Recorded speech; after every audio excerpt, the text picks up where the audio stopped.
Good morning. My name is Mrs. Sabbath Wakel, and I am a LA, that is, Language Arts teacher or English Literature teacher at the Fundred University of San Francisco. And I first started as a social studies teacher. And it was really educational. I got to know the kids, and I actually never read the textbooks.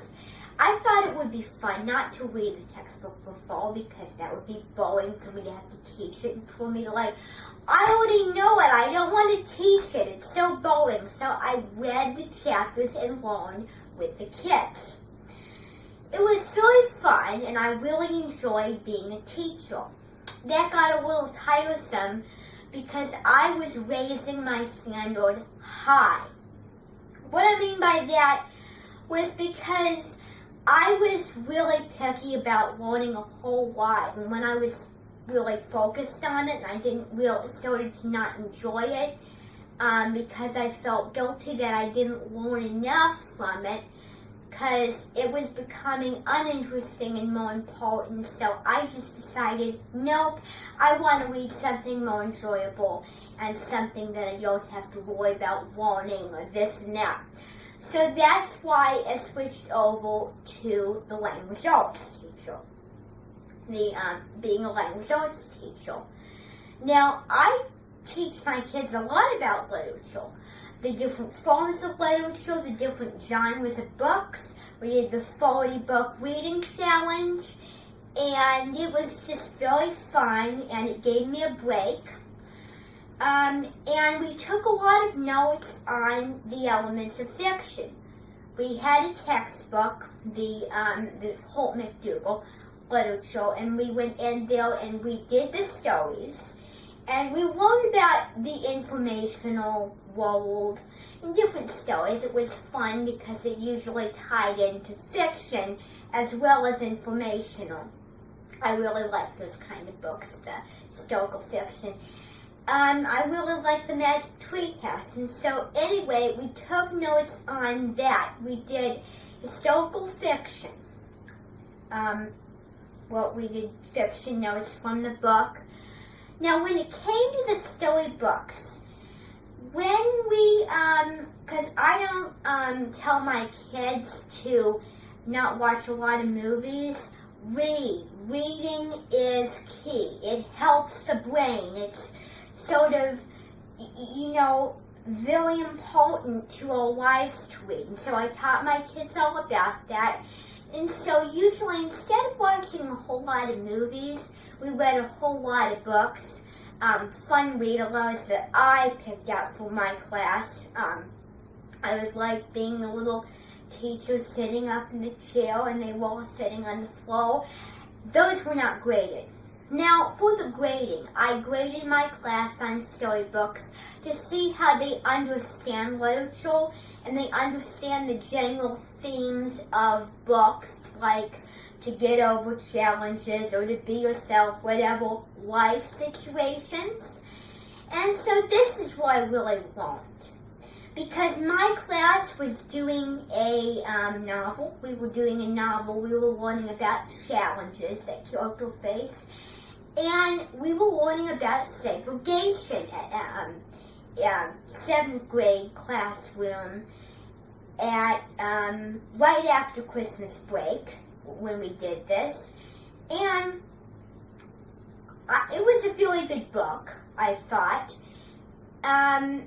It told me a lot about segregation, but not like in a brain-pounding way, not like informational. It combined it in with a fictional story.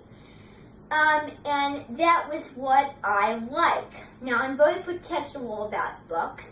I didn't really like the fun. I remember growing up, and I did the same book.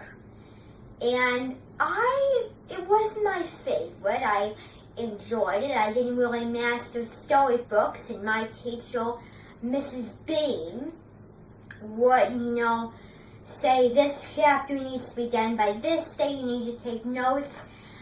like, do it on a chapter in a textbook, for Pete's sakes. It's just a book. Is this, like, very important?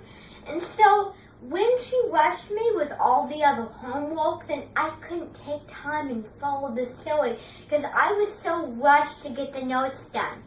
Don't sweat it. Do not sweat the storybooks.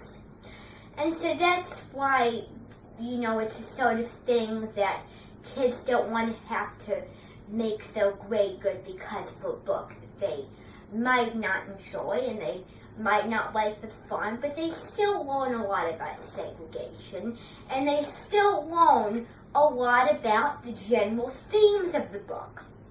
Now that is why, when we do it, we usually play the book photo, and that is a game where we have a selection of books. We have 2 books, and we vote on the book that has the general challenge. So there's like several books. We did one with Roll of Thunder and Leaving Fishers. It's a book about a girl who has a friend in a religious group or something like that. And so that is the book. And another book we did is Stargirl. And so we played a voting game. And for the people that raised their hand, if there was more than those people get this particular book. And then the people who didn't raise their hand for the other books, they get that book to make it fair. Now, I know that's not how the game works, but I do want to give them a selection, and I want them to really be confident in what they're doing and how they get graded. I don't like being forced into reading storybooks. It takes away from the enjoyment of it. Because storybooks are for enjoyment, as in novels are for enjoyment.